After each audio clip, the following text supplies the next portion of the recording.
사도행전 28장 23절부터 31절의 말씀을 저와 여러분 한 절씩 교독하도록 하겠습니다. 제가 먼저 23절 읽겠습니다.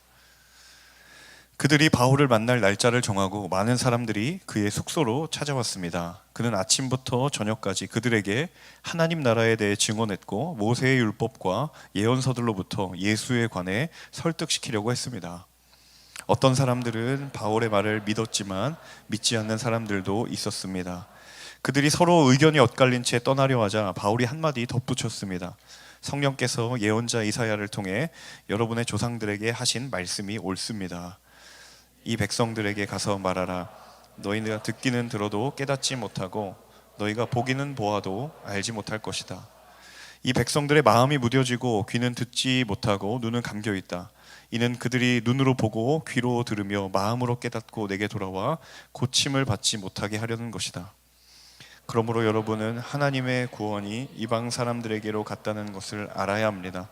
그들은 듣게 될 것입니다.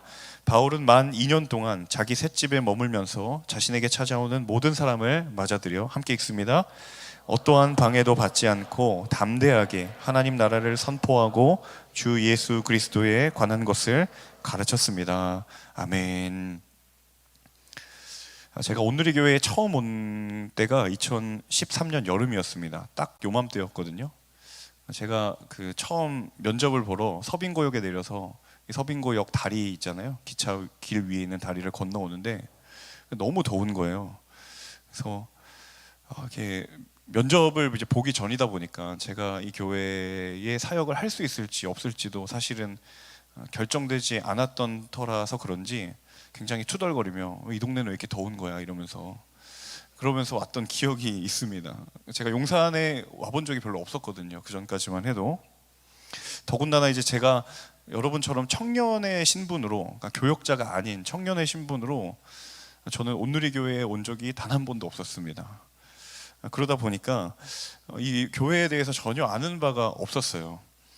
그러고 나서 이제 하나님의 은혜 가운데 사역자로 불러주셔서 제가 2013년 8월부터 이제 대학 청년 사역을 시작하게 되었는데 온누리 교회에 대해서 여러 가지 놀랐던 것들이 많이 있었는데 그 중에 하나가 무엇이었냐면 바로 온누리 교회가 가지고 있는 선교에 대한 열정이었습니다. 여러분 혹시 온누리 교회에서 파송한 선교사님들이 몇 명인지 혹시 아시나요? 많을 것 같죠? 일단 몇 명인지 몰라도 많긴 할 것 같죠? 제가 한번 찾아봤어요. 홈페이지 들어가서 이천선교라는 그 홈페이지에 가면 2021년 12월 기준으로 온누리 교회가 파송한 선교사님들이 2154명입니다. 당연한 건가요? 그리고 현재 활동 중인 선교사님들은 78개국에 872명입니다. 현재 지금. 네. 자, 이 숫자를 듣고 많구나. 그 정도, 우리에게는 그냥 당연한 것이구나, 별다른 감흥이 없어 보이실 수도 있겠지만 제가 그 다음 말씀드리는 숫자를 들으면 조금 이제 피부에 와닿으실 것 같아요. 어떤 것이냐면 2020년까지 한국 전체 교회를 통틀어서 파송한 선교사님들의 전체 숫자가 몇 명이냐면 22,210명입니다.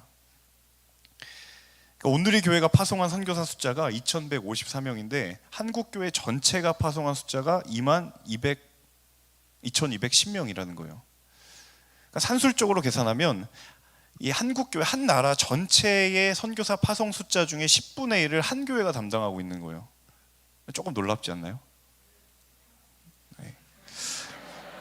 제가 온누리 교회를 좀 덜 다닌 것 같습니다. 더 열심히 다니도록 하겠습니다. 저는 굉장히 놀랐거든요.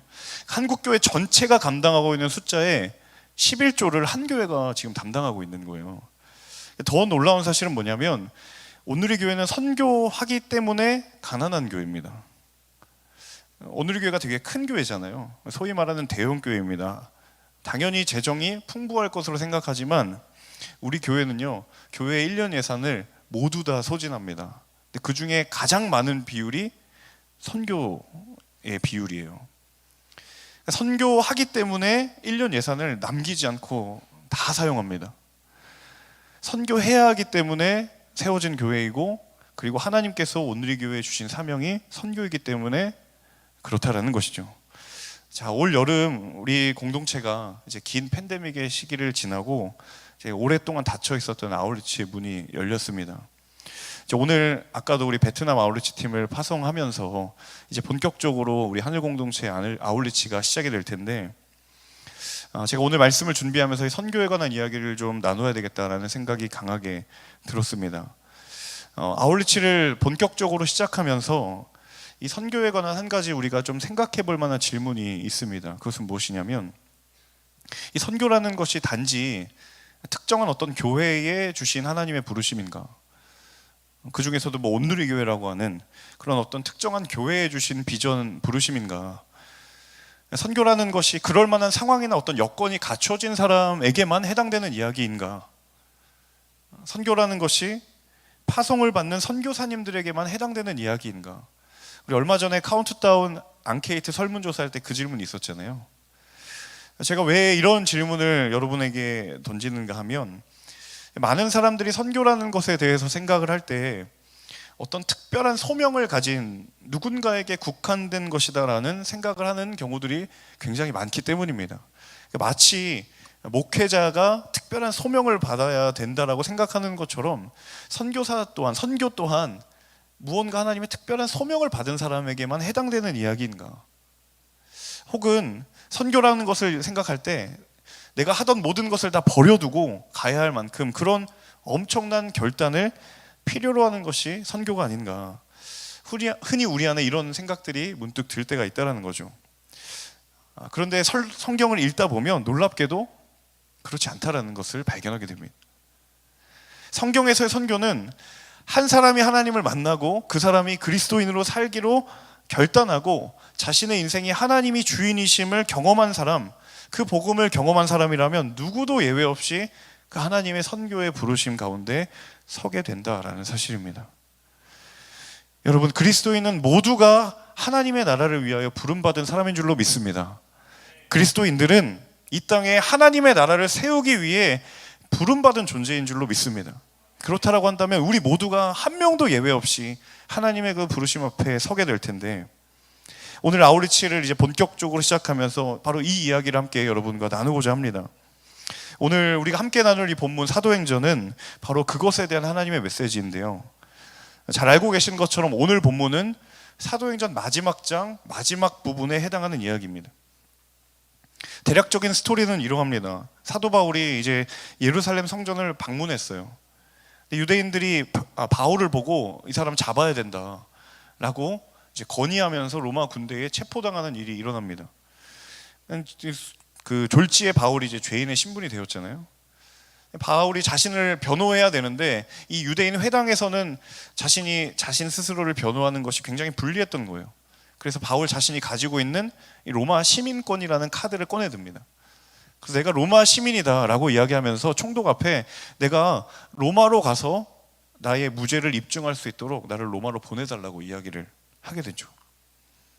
당연히 합법적으로 자신이 로마의 시민이었기 때문에 로마로 가게 됩니다. 그리고 간 로마에서 바울이 가택 연금 상태로 재판을 받게 되죠. 그런데 그 바울이 머물고 있는 곳에 로마에 있는 유대인들이 바울을 찾아오는 장면으로 오늘 본문이 시작합니다. 우리 함께 23절의 말씀을 같이 한번 읽어보도록 하겠습니다. 23절 함께 읽습니다. 그들이 바울을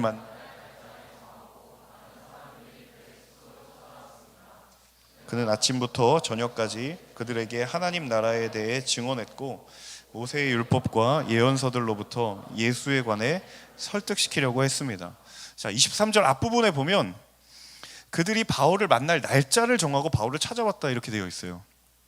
그러니까 우연하게 그냥 온 것이 아니라 약속을 정하고 바울을 찾아온 거예요. 이 말을 바꾸어 이야기하면 바울을 만나야 할 분명한 의도와 목적이 있다는 것을 의미하죠. 분명한 목적과 이유 때문에 그 유대인들과 바울이 만나는 장면이 일어났다라는 거예요. 자, 그리고 23절에 그 바로 약속한 그날에 유대인들이 바울에게 찾아오게 됩니다. 자, 그런데 이 장면에서 굉장히 독특한 장면이 하나가 있어요. 그래서 무엇인가 하면 그 유대의 지도자들이 바울을 찾아왔을 때 바울이 그 유대인들에게 했던 말이 굉장히 인상적입니다. 우리가 한번 생각해 볼 필요가 있어요. 바울이 그들에게 무슨 말을 했냐면 크게 두 가지 이야기를 했죠. 첫 번째는 아침부터 저녁까지 하나님 나라에 대해 증언했다. 두 번째는 모세의 율법과 예언서들로부터 예수에 관하여서 이 유대인들을 설득하려고 했다. 제가 이 장면을 보면서 좀 이상하다라는 생각이 들었어요. 왜 이상하냐면 지금 바울이 처한 상황을 생각해 봤을 때 지금 바울은 한가하게 이런 얘기를 할 상황이 아니다라는 생각이 문득 드는 거예요. 여러분, 지금 상황을 잘 살펴보면 지금 바울은 어떤 상황이에요? 재판을 기다리고 있는 가택연금 상황입니다. 그러니까 누군가가 오면 그것을 기회다라고 생각하고 지금 자신의 상황에 대해서 변호하거나 자신의 혐의에 대해서 입증하거나 해명하거나 자신의 억울함을 할 수 있는 대로 많이 알려야 하는 것이 자연스러운 상황이다라는 거예요. 그러기에도 지금 모자란 상황, 부족한 상황이 아닌가. 더구나 바울이 자신의 육체가 신변이 지금 자유롭지 못하잖아요. 그러니까 내 마음대로 출입을 할 수 없는 상황에서 누군가가 오면 그 찾아오는 사람에게 내가 왜 죄가 없는지, 내가 지금 왜 억울하게 여기까지 왔는지를 그 억울함을 호소해야 하는 것이 맞지 않았을까. 놀랍게도 바울의 입에서 나온 말은 무엇이냐면 하나님의 나라였고 예수 그리스도에 관한 복음이었다라는 거예요. 상식적으로 생각해봐도 유대인들이 지금 바울을 찾아왔던 그 자리는 솔직히 말하면 자신의 나의 곤란한 처지와 상황을 해명할 수 있고 극복할 수 있는 기회로 바울이 얼마든지 그 기회를 삼을 수 있었다라는 거예요. 그런데 그럼에도 불구하고 그는 자신이 아니라 하나님을 위해 입을 열었다라는 거예요. 사람들이 자신의 처지가 곤란해지거나 혹은 불리한 상황에 마주하게 되면 대부분 사람들 어떻게 합니까? 내가 억울하다라는 것을 해명하려고 하잖아요. 그렇죠? 내가 이런 상황을 초래하게 된 것이 내 잘못이 아니라 내가 억울했던 그 부분을 해명하거나 혹은 그 상황을 극복하기 위해서 말을 하거나 행동을 하게 되어 있습니다. 잘못된 것이 아니에요. 틀린 것이 아니다라는 거예요.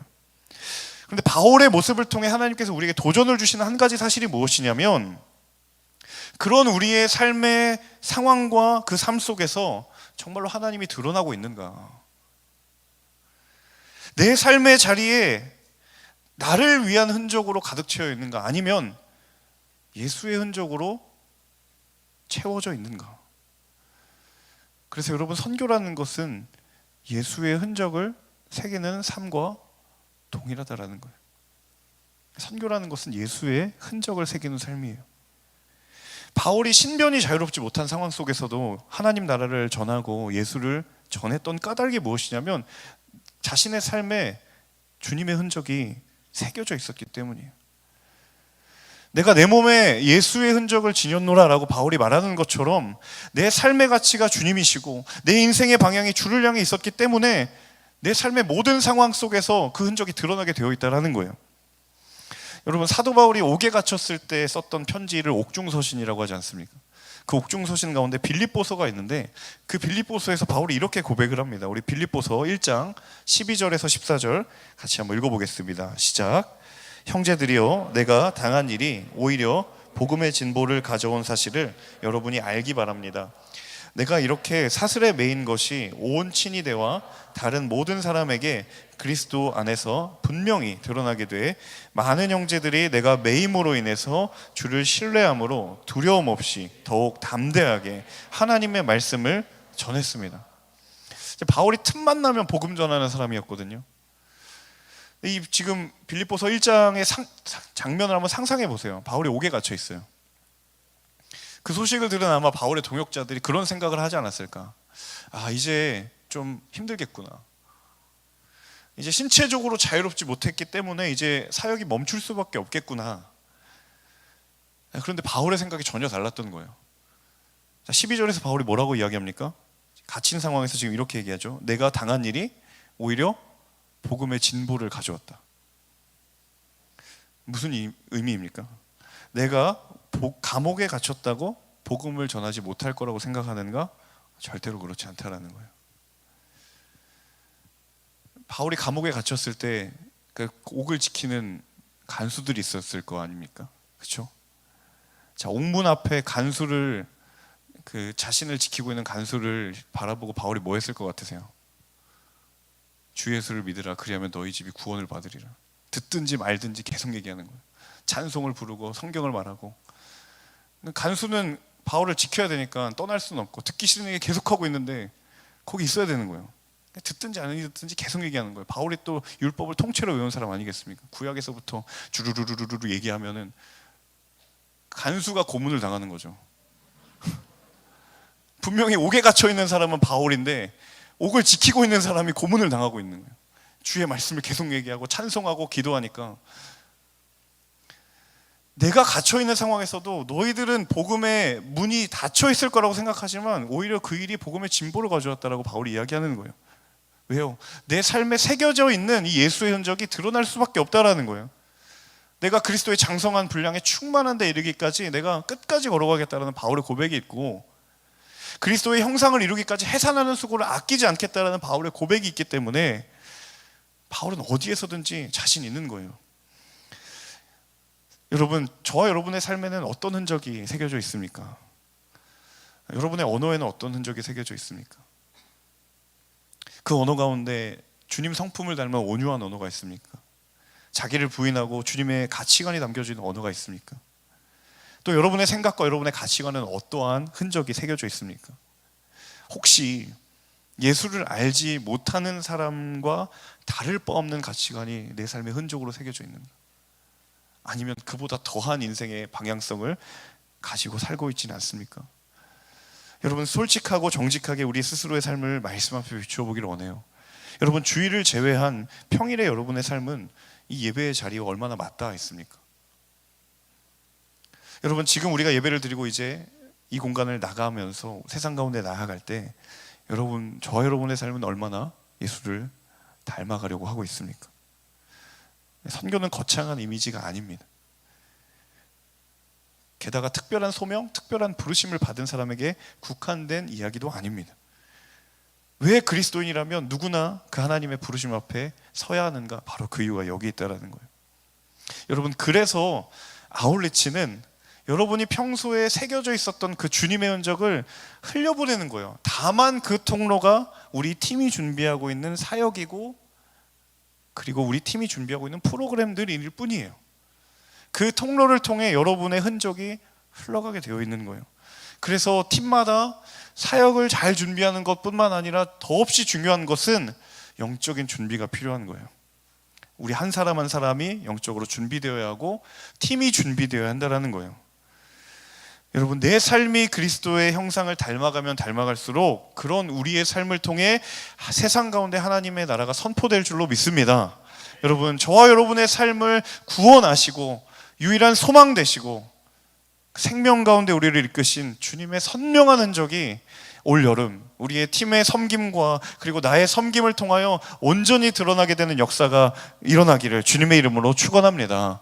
두 번째는요, 우리 25절에서 27절입니다. 같이 한번 25절과 27절 함께 읽겠습니다. 함께 읽습니다. 그들이 서로 의견이 엇갈린 채 떠나려 하자 바울이 한마디 덧붙였습니다. 성령께서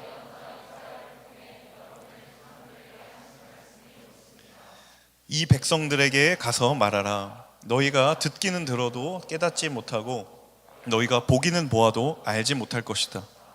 이 백성들의 마음이 무뎌지고 귀는 듣지 못하고 눈은 감겨 있다. 이는 그들이 눈으로 보고 귀로 들으며 마음으로 깨닫고 내게 돌아와 고침을 받지 못하게 하려는 것이다. 두 번째 우리 선교의 의미는 함께 따라해 볼까요? 끝까지 주님의 마음을 품는 것이다.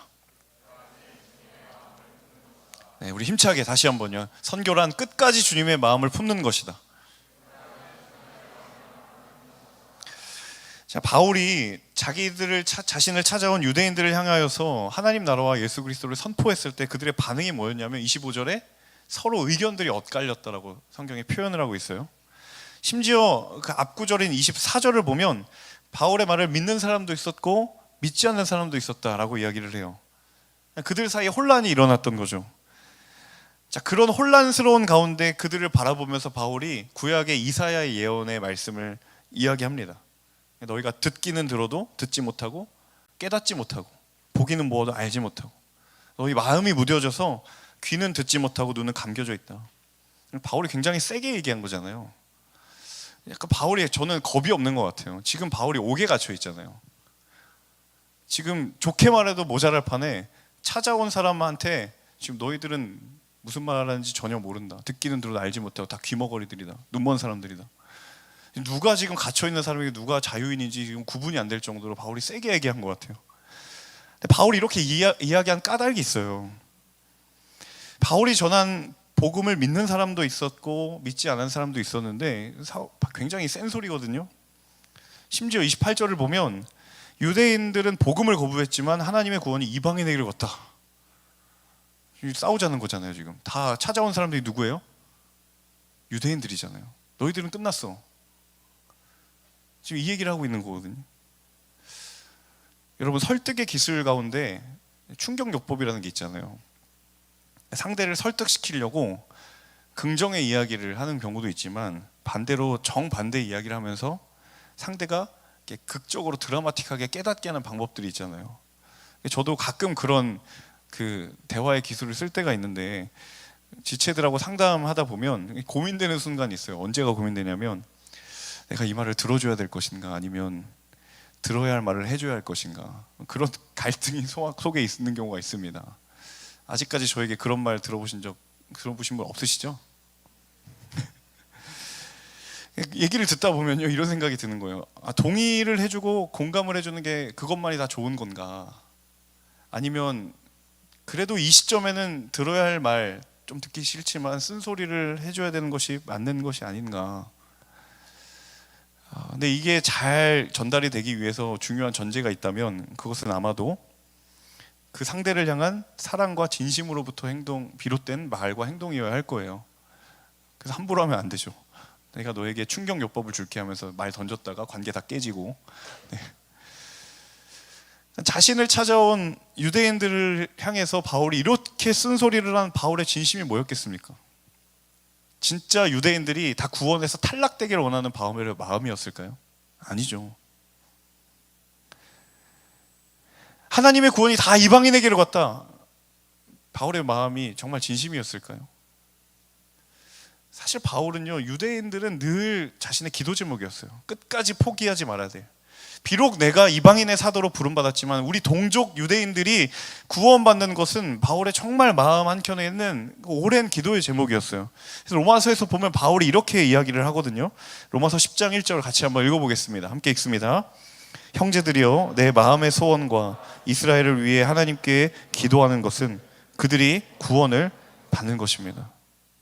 이게 유대인들을 향한 바울의 진심이에요, 사실. 그러니까 찾아온 사람들을 향해 듣기는 들어도 듣지 못하고 보기는 들어도 보지 못하고 다 너희 구원 다 이방인으로 갔다. 진심이 아니라 바울의 속내는 그렇게 해서라도 그들이 돌이킬 수만 있다면 바울은 이렇게라도 이야기하겠다라는 거예요. 제가 이전에 섬기던 교회에 이런 분이 계셨거든요. 남편의 구원을 위해 정말 오랫동안 기도하시던 여성 집사님이 계셨어요. 그분이 저에게 하루는 이렇게 이야기를 하는 거예요. 목사님, 그때 전도사님이었으니까, 전도사님, 제 어머니께서 10년간 포기하지 않고 기도한 열매가 바로 저예요. 이분도 이제 뒤늦게 교회를 나오신 거거든요. 저희 어머니께서 10년 동안 포기하지 않고 기도하신 열매가 저인 것처럼 저는 포기하지 않고 기도하는 저의 기도의 열매가 저의 남편이라 될 것을 저는 믿어요. 여러분, 선교는 끝까지 주님의 마음을 품는 거예요. 끝까지.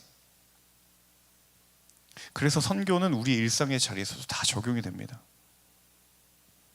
특별히 가정 가운데 가족의 구원을 위하여서 오랜 시간 기도하고 계신 분이 있으시다면 여러분, 낙심하지 않으시기를 축복합니다. 포기하지 않으면 때가 이르리니 하나님께서 거두게 하실 줄로 믿습니다. 공동체 가운데 특별히 리더십으로 섬기고 계신 분들, 제가 가끔 목양보고서 볼 때마다 우리 순원은 왜 이렇게 답을 안 하냐고, 미치겠습니다, 이렇게 쓰신 분 계시거든요. 그 순장님의 마음을 하나님께서 아실 줄로 믿습니다. 그리고 그 순의 순원들은 회개하고 돌이키시기를 축복합니다. 짧은 아울리치의 준비 기간이지만요, 얼마나 우여곡절이 많습니까? 여러분, 하나님께서 우리에게 부어주실 그 은혜를 기억하며 그것을 기대할 때마다 우여곡절인 상황과 마주할 때 여러분 끝까지 섬기고 끝까지 주님의 마음을 품으시기를 주님의 이름으로 축원합니다. 서로 다른 사람들이 함께 주님의 일을 할 때 부대끼는 내 마음의 불편함도 하나님의 일하심보다 클 수 없는 줄로 믿습니다. 하나님의 마음을 품고 끝까지 주님의 마음을 품는 것, 그 일들이 올 여름 우리 공동체의 모든 아울렛의 순간순간마다 불일 듯 일어나게 되기를 주님의 이름으로 축원합니다. 우리 마지막 30절과 31절 함께 읽습니다. 함께 읽습니다. 시작. 바울은 만 2년 동안 자기 셋집에 머물면서 자신에게 찾아오는 모든 사람을 맞아들여 어떠한 방해도 받지 않고 담대하게 하나님 나라를 선포하고 주 예수 그리스도에 관한 것을 가르쳤습니다. 마지막 세 번째 선교는 주어진 상황과의 싸움이다. 함께 따라할까요? 선교는 주어진 상황과의 싸움이다. 30절에 보니까 바울이 만 2년 동안 셋집에 머물렀다라는 표현이 있거든요. 이 지금 가택 연금 상황을 표현하는 말이에요. 바울이 신체적인 제한과 제약이 있어서 자유롭지 못한 상황인데, 자, 그런데 31절에 보면 어떠한 방해도 받지 않고 담대하게 하나님의 나라와 예수 그리스도를 전했다라는 거예요. 여러분, 30절의 말과 31절의 말이 너무도 극명하게 대조가 돼요.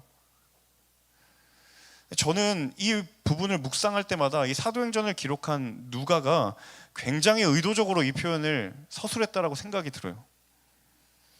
여러분, 30절은 지금 바울의 상황입니다. 2년을 셋집에 가택연금 상황이고 자신의 신체가 자유롭지 못한 정말 상황적인 제약이 너무도 많은 상황. 그런데 그의 영적인 상황은 31절이에요. 어떠한 방해도 받지 않고 담대하게 하나님의 말을 전했다라는 거예요. 바울 자신이 처하고 있는 현실의 상황과 바울 자신의 내면에 가지고 있는 영적인 상황이 정반대라는 것을 이 누가가 드러내고 주고 있는 거예요. 여러분, 바울의 삶을 늘 곱씹어 보면 언제나 항상 자기 자신이 처한 상황을 거스르는 싸움의 연속이었어요.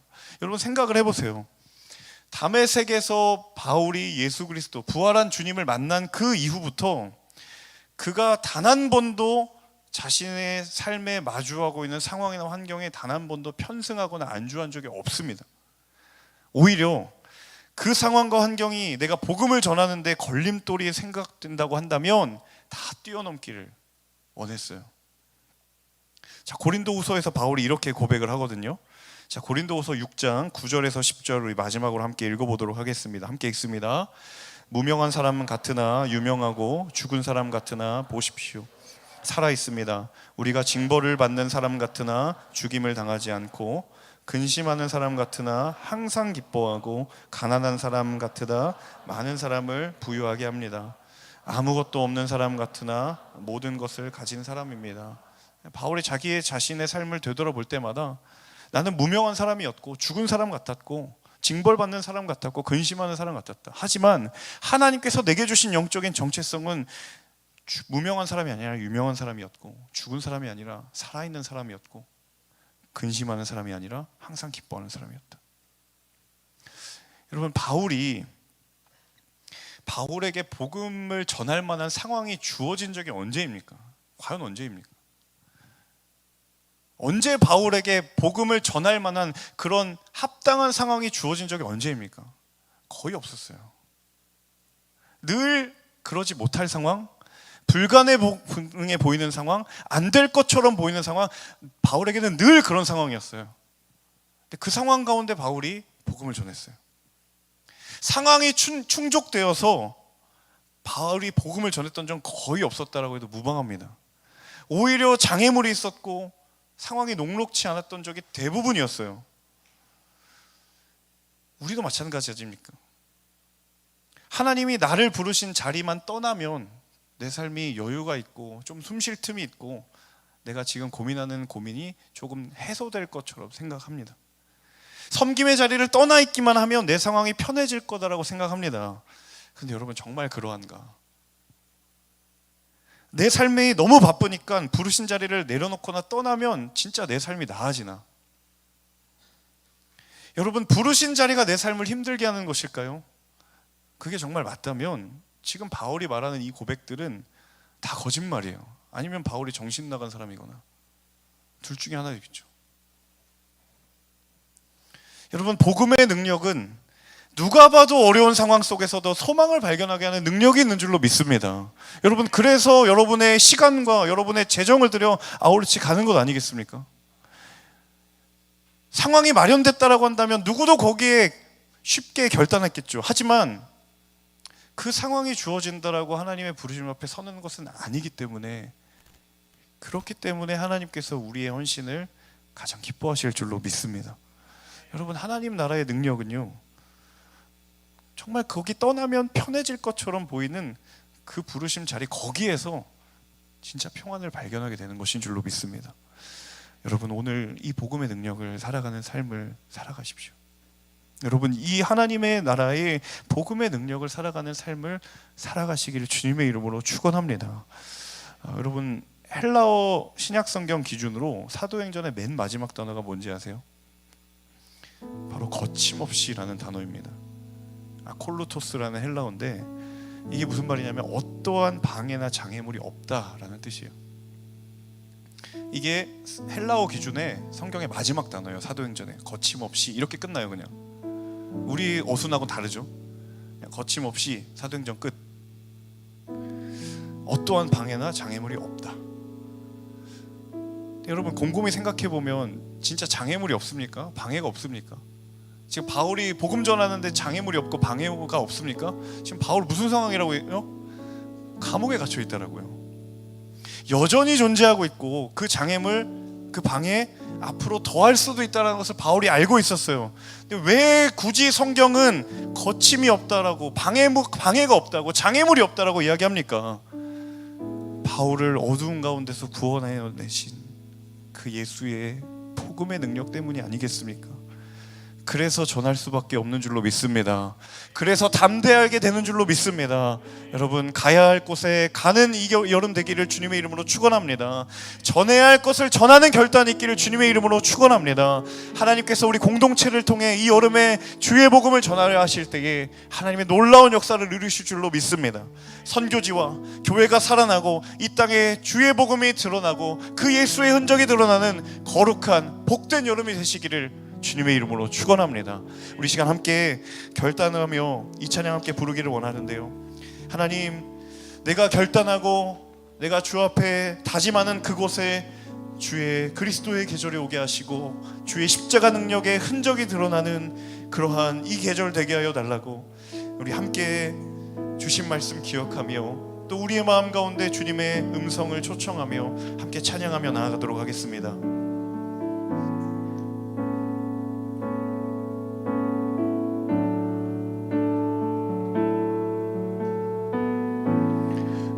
민족의 가슴마다 피부는 그리스도를 심어 이 땅에 푸르고 푸른 그리스도의 계절이 오게 하소서. 오게 하소서.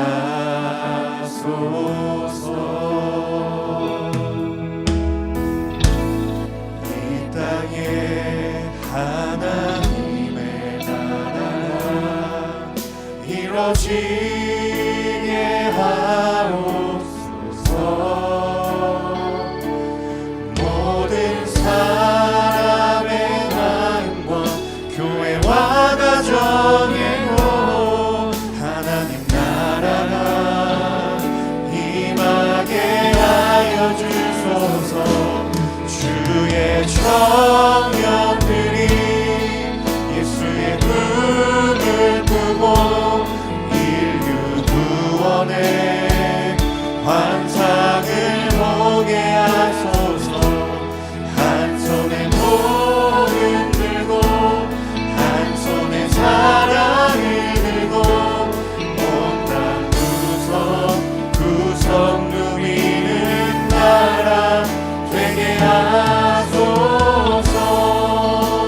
다시 한번 찬양할 때 이 고백에 우리의 마음에 동의가 있으신 분들 자리에 일어나셔서 함께 찬양하며 나아가겠습니다.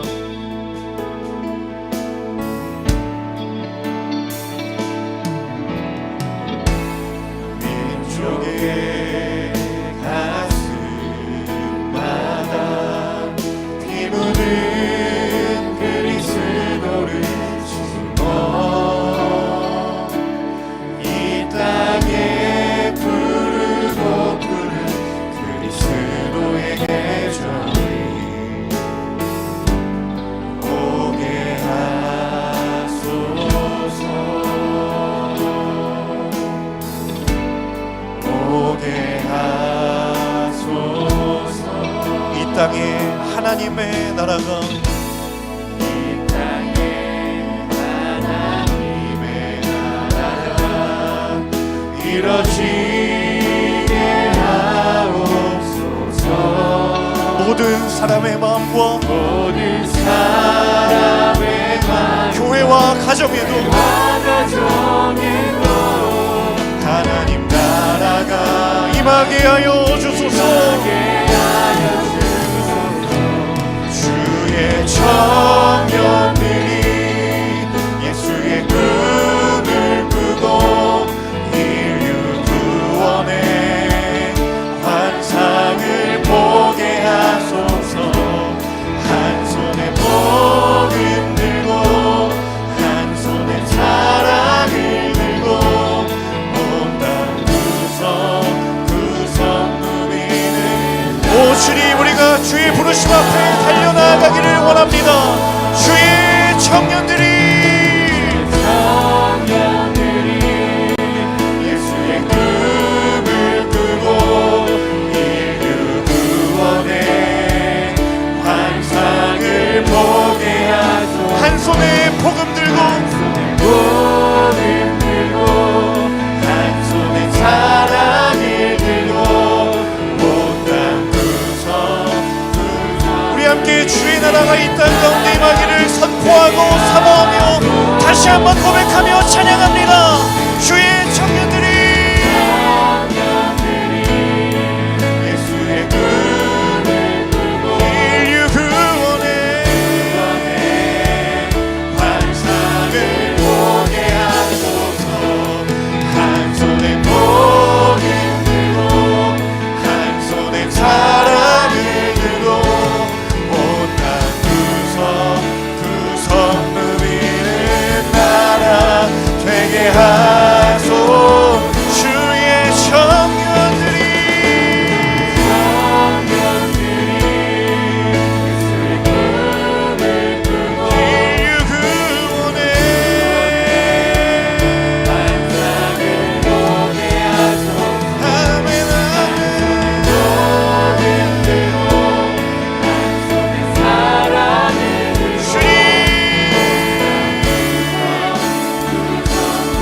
우리 이 시간 다시 한번 선포하며 결단하기를 원합니다. 주의 청년들이 예수의 인류 구원의 환상을 보게 하소서. 한 손에 복음 들고 한 손에 사랑을 들고 온 땅 구석 우리 마지막으로 이 시간 결단하며 찬양할 때에 우리 주님을 향하여 오른손을 들며 찬양합니다. 주의 청년들이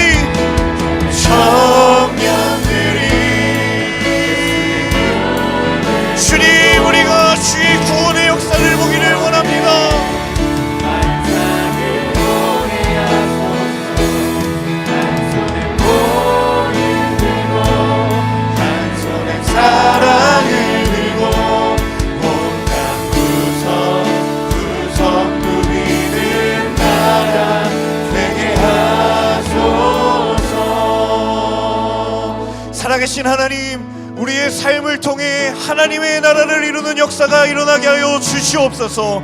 주님, 우리를 부르실 때에 그 십자가의 복음의 능력을 우리로 부르실 때에 그 부르심 가운데 우리가 믿음으로 반응하는 하나님의 자녀된 삶이 되게 하여 주시옵소서. 주님, 우리의 삶을 통해 주님 홀로 영광 받으실 줄로 믿습니다. 주의 나라를 이루어 주옵소서. 우리 시간 결단하며 기도하며 나아갈 때에 우리 간절한 마음으로 주님의 이름 한번 크게 외치며 기도하며 나아가겠습니다. 주여, 살아계신 아버지 하나님, 주님 우리의 삶을 통하여 아버지 하나님, 하나님의 나라를 이루는 역사를 주님 이루어가게 하여 주시옵소서.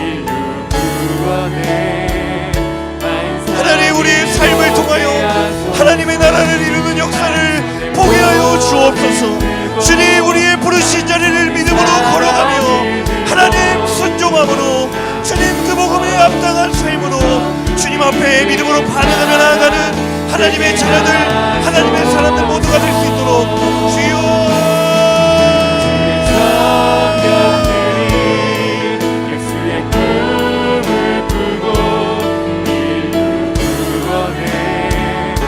하나님 우리의 걸음걸음마다 예수 그리스도의 십자가 흔적이 새겨지게 하시며 하나님 우리가 닿는 그곳마다 주의 복음이 선포되게 하여 주시옵소서. 주님, 우리의 삶을 통하여 하나님 그 일을 이루실 줄로 믿습니다. 하나님, 여기에 결단하며 주님 마음을 드리며 주 앞에 나아가는 기도하며 무릎 꿇는 하나님의 자녀들을 통하여 하나님 그 삶을 통해 주님의 나라가 이 땅 가운데 임하게 하여 주시옵소서.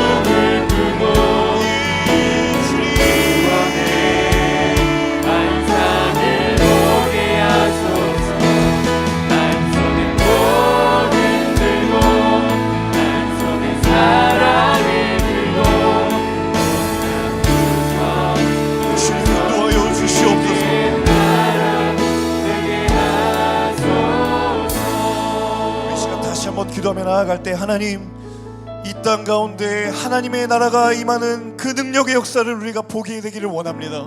우리가 찬양의 고백처럼 하나님, 주의 복음이 심기어지지 않는 곳에 그리스도의 계절이 오게 하여 주옵소서. 교회가 세워지지 않는 곳에 주의 복음이 선포되게 하여 주옵소서. 이 땅의 곳곳에 하나님의 나라가 세워지는 역사가 이루어지게 해달라고 우리 한국 땅과 열방 가운데 아버지 하나님의 나라를 초청하며 우리가 이 시간 다 함께 주여 세 번 외치며 기도하며 나아가겠습니다. 주여, 주여, 주여. 살아계신 아버지 하나님, 이 땅 가운데 하나님의 나라가 충만하게 임하게 하여 주옵소서. 주님, 그리스도의 계절이 충만하게 오게 하여 주옵소서.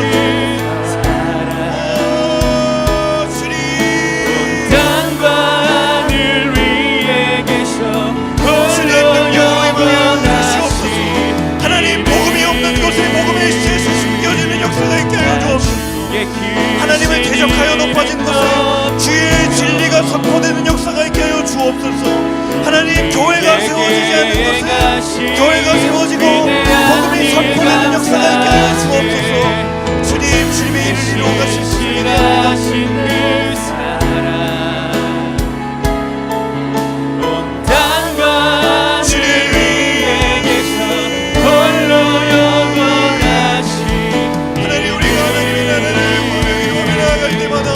아버지 하나님, 열방 가운데 믿음의 계절이 오게 하여 주시며 아버지 하나님, 그 땅 가운데 하나님의 나라가 선포되는 역사가 있게 하여 주옵소서. 하나님의 헌신된 자들을 통하여서 그 일을 이루어 가실 것을 기도합니다. 하나님, 열방 가운데 아버지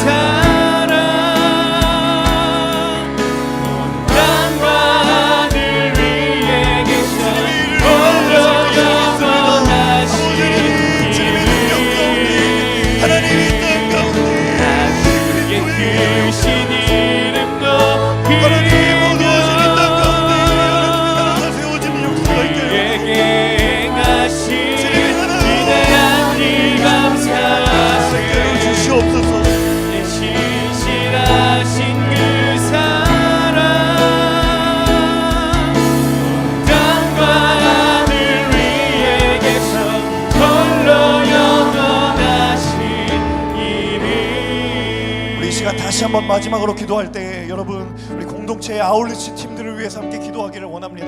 우리 국민 국내와 모든 해외 팀들 가운데 하나님 우리의 섬김과 우리의 수고와 헌신을 통하여 오직 하나님의 영광만이 드러나는 이 여름 우리의 모든 아우리치가 될 수 있도록 주님 역사하여 주옵소서.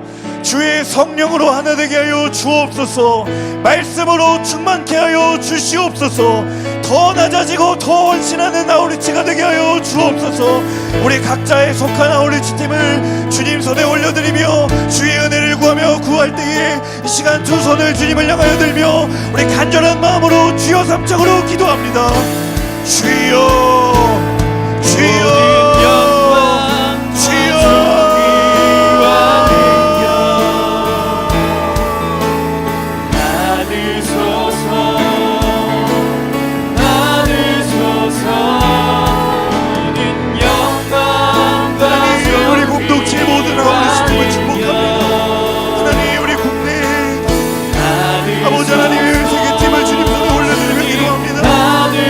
성령으로 나에게 하여 주시옵소서. 주님 말씀에 기초 위에 말씀의 완성에 서게 하여 주옵소서. 기도의 능력을 경험하는 아우리치가 될 수 있도록 인도하여 주시옵소서. 아버지 하나님 무엇보다 내가 기도 아버지 하나님 하나님의 마음을 부으며 나아가는 모든 아우리치가 될 수 있도록 주님 인도하여 주옵소서. 주님의 은혜보다 앞서는 것이 없을 수 있도록 주님 인도하여 주옵소서.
선포합니다. 모든 영광과 존귀와 능력 받으소서. 모든 영광과 존귀와 능력 받으소서.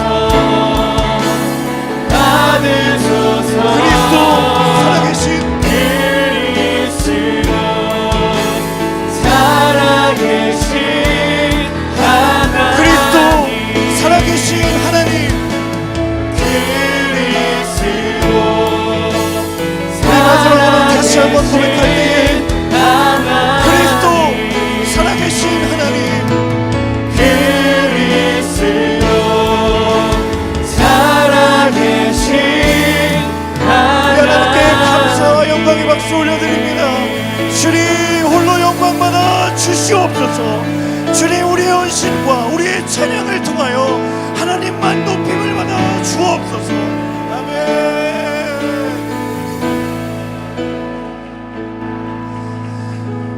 하나님 다시 한번 이 여름 말씀을 통해 흔적으로 새겨져 있는 주님의 마음을 우리 마음 가운데 품으며 하나님 오늘 우리를 부르시는 하나님의 그 부르심을 따라 다시 한번 우리의 마음과 헌신을 주님 앞에 드리기를 원합니다.